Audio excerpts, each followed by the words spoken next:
सो इस वीडियो का टॉपिक होगा टास्क 2 का एग्री और डिसएग्री का टॉपिक है। क्वेश्चन है plastic shopping bags are used widely and cause many environmental problems, some people say that they should be banned. Question का प्रॉम्प्ट है कि प्लास्टिक बैग्स को बैन कर देना चाहिए और क्वेश्चन का टाइप है एग्री और डिसएग्री।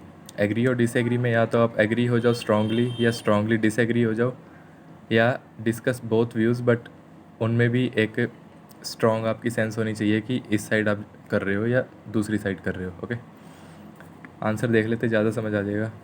तो इंट्रोडक्शन लिखते हैं, पैराफ्रेज कर देते हैं क्वेश्चन को कि it is undeniably true that plastic bags used in supermarkets and shops have a negative effect on environment because they do not degrade and end up in our cities and oceans. मतलब वो degrade नहीं होते और हमारी cities और oceans में आके फंस जाते हैं। आगे बताता हूँ कैसे फंस जाते हैं। So, however, yeah, although the replacements, yeah, alternatives for plastic bags also carry significant environmental risk, which is why I believe they should not be banned. तो मेरा मानना है कि उनको बैन नहीं करना चाहिए। मेरा ओपिनियन ये है, मतलब मैं डिसएग्री कर रहा हूँ। और क्यों कर रहा हूँ ये रीज़न दे दिया, क्योंकि जो दूसरे टाइप के बैग्स होते हैं, रीयूजेबल बैग्स होते हैं, उनके अलग एनवायरमेंटल कंसर्न्स होते हैं, विच आई शैल डिस्कस फर्दर। ओके, सो पहले हम प्रोपोनेंट्स की बात कर लेते हैं जो बैन के फेवर में है। So the proponents of polythene bag ban point towards the tangible side effects related to them. और छोटा सा एक रीज़न दे देंगे that these bags pollute both land and water. तो ठीक ही कह रहे हैं कि लैंड पोल्यूशन होता है, वाटर पोल्यूशन होता है प्लास्टिक बैग्स की वजह से। आगे कॉम्प्लेक्स सेंटेंस हम लिख लेते हैं, एक हमने ऊपर लिख लिया था, एक यहाँ पे भी लिख लेते हैं। So, although an insignificant percentage of people may reuse or recycle plastic, but most ultimately litter or throw them in the trash. तो मैं क्या कह रहा हूँ, हालांकि कुछ मतलब एक बहुत छोटी परसेंटेज, इनसिग्निफिकेंट मतलब मामूली से लोग रीयूज़ करते हैं और रिसाइकल करते हैं प्लास्टिक को, पर वो बहुत कम है। और बाकी जो है वो अल्टीमेटली क्या करते हैं, लिटर करते हैं। लिटर मतलब उठा के यूँ ही फेंक देना, या फिर throw them in the trash. तो ट्रैश में फेंकने से क्या होता है, वो लैंडफिल्स में जाते हैं और लैंड पोल्यूशन होता है। और अगर ऐसे ही फेंक देते हैं तो वो नालों में जाके फंस जाते हैं और फिर नालों से निकल निकल के समुंदर में या नदियों में जाके पोल्यूशन करते हैं। वही आगे लिखा हुआ है। इफ़ एक कंडीशनल सेंटेंस है, ये भी ऐड करना चाहिए टास्क 2 में, कि मैंने कर दिया add. So if they are thrown in trash, plastic bags end up या wind up in ever increasing number of landfills and contribute to soil pollution. Ever increasing का मतलब होता है लगातार बढ़ती हुई। Moreover, the ones that are simply tossed in the street clog drains in the cities and eventually find their way to water bodies and entangle marine life. Entangle मतलब फंसाते। कई आपने फ़ोटोज़ देखी होगी कि मछली किसी प्लास्टिक बॉटल में फंसी हुई है या कोई चिड़िया किसी पॉलीथीन में फंसी हुई है। एंटेंगल का मतलब वो होता है। और मरीन लाइफ मतलब समुद्र की life. So this is why many feel that plastic bag should be band. तो पहले पैराग्राफ में हमने क्लियर बता दिया कि प्लास्टिक बैग क्यों बैन होने चाहिए, और हमने इंट्रोडक्शन में बताया था कि प्लास्टिक बैग्स बैन नहीं होने चाहिए क्योंकि जो दूसरे वो हैं बैग्स होते हैं उनके अलग एनवायरमेंटल रिस्क होते हैं। वो अब हम BP2 में डिस्कस करेंगे। कॉम्प्लेक्स सेंटेंस के साथ स्टार्ट करते हैं BP2 को। Despite the advantages of banning plastic bags, the solutions for plastic bags are worse than original problem. कैसे?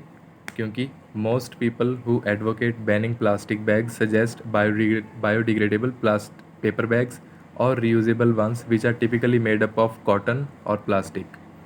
ठीक है, तो जो एडवोकेट कर रहे हैं कि बैन कर देना चाहिए, है ना, तो वो क्या कहते हैं कि भाई उनकी प्लास्टिक बैग की जगह, पॉलीथीन की जगह पेपर बैग यूज़ कर लो या कॉटन के बैग्स यूज़ कर लो या प्लास्टिक के बैग्स यूज़ कर लो और उनको रीयूज़ करो बार बार, है ना। So both of these replacements are flawed. मतलब इन दोनों रिप्लेसमेंट्स में, मतलब कॉटन प्लास्टिक बैग्स और पेपर बैग्स में कमियां हैं, फ्लॉड हैं वो। कैसे? Paper bags require us to continue clearing forest and also carry a large carbon footprint. ठीक है, तो जो पेपर बैग्स होते हैं, पेपर कहाँ से आता है? पेड़ों से ही आता है। पेड़ों को काटते रहना पड़ेगा हमें अगर पेपर बैग लाने, है ना। तो अगर मान लो कि सारे प्लास्टिक बैग्स जो पॉलीथीन बैग्स है पेपर से रिप्लेस कर देते तो धरती पे कोई पौधा ही नहीं बचेगा, है ना। So in this way they have a large carbon footprint. मतलब उनसे पोल्यूशन ज़्यादा होता है अगर एक हिसाब से देखा जाए तो। और जो रीयूजेबल बैग्स होते हैं जिन्हें हम बार बार यूज़ कर सकते हैं, they are also plagued by similar problems, मतलब वो भी ऐसी सिमिलर प्रॉब्लम्स ही होती हैं। कैसी होती हैं? जैसे independent studies have shown that production of cotton and reusable plastic causes more harm to the environment than disposable plastic bags. ये एक एग्जांपल दिया अगर आपको दिख रहा है तो, मैंने से कोई फॉर इंस्टेंस या ऐसे ऐसे नहीं किया, या according to United Nation survey कुछ भी नहीं है। Simply independent studies have shown that production of cotton and reusable plastic bag causes more harm to environment than disposable plastic bags. ठीक है। So, coupled with the fact that reusable black bags are more difficult to recycle, their overall effect on the environment is worse। ठीक है, तो अगर उन सारों को हम रिप्लेस कर देंगे, प्लास्टिक को बैन कर देंगे और ये प्लास्टिक बैग वगैरह ले आएंगे, तो एनवायरनमेंट पे जो इफ़ेक्ट होगा वो और भी वर्स होगा। बता दिया आपको कैसे पेड़ काटने पड़ेंगे, और रीयूजेबल बैग प्लास्टिक के ही बने होते हैं एक तरह से, वो रिसाइकल नहीं हो सकते। ठीक है, कंक्लूजन देख लेते हैं। कंक्लूजन में भी हमने एक स्ट्रॉन्ग ओपिनियन अपना देना है कि क्या होना चाहिए, वही दे देते हैं। I do not think that overly simplistic restrictions on plastic bags would have desired positive outcome.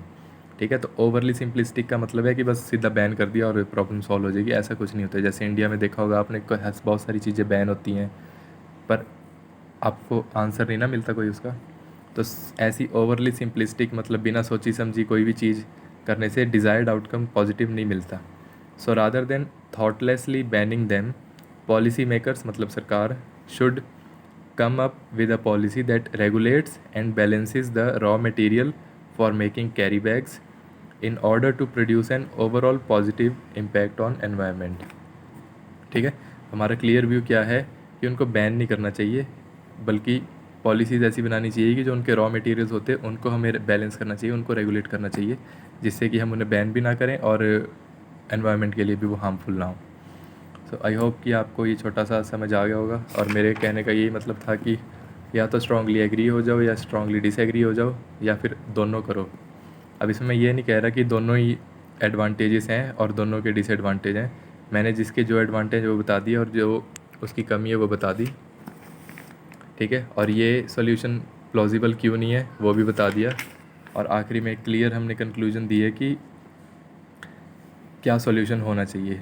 Repeat कुछ नहीं किया है, कोई भी पॉइंट रिपीट नहीं किया है, और according to me discuss both side मतलब कर देने चाहिए, क्योंकि आप एग्री करोगे तो आपके 2 पॉइंट अच्छे होंगे, 2 पॉइंट बहुत सिंपल होंगे। तो 2 पॉइंट अच्छे वाले आप लिख लो, उसमें वोकेबलरी अच्छी होगी, और जो 2 पॉइंट आपके डिसएग्री के होंगे उन्हें लिख लो, उसमें वोकेबलरी अच्छी होगी। तो बैलेंस रखा करो एक, और कंक्लूजन में एक क्लियर ओपिनियन अपना दे दिया करो। अब बताता हूँ। आई होप आपको सारा कुछ समझ आ गया होगा। नहीं आया तो कमेंट करके बता दो, कोई इम्प्रूवमेंट हो तो, सजेस्ट करना हो किसी ने कुछ तो, या तो सिंपली डिसलाइक कर दो, और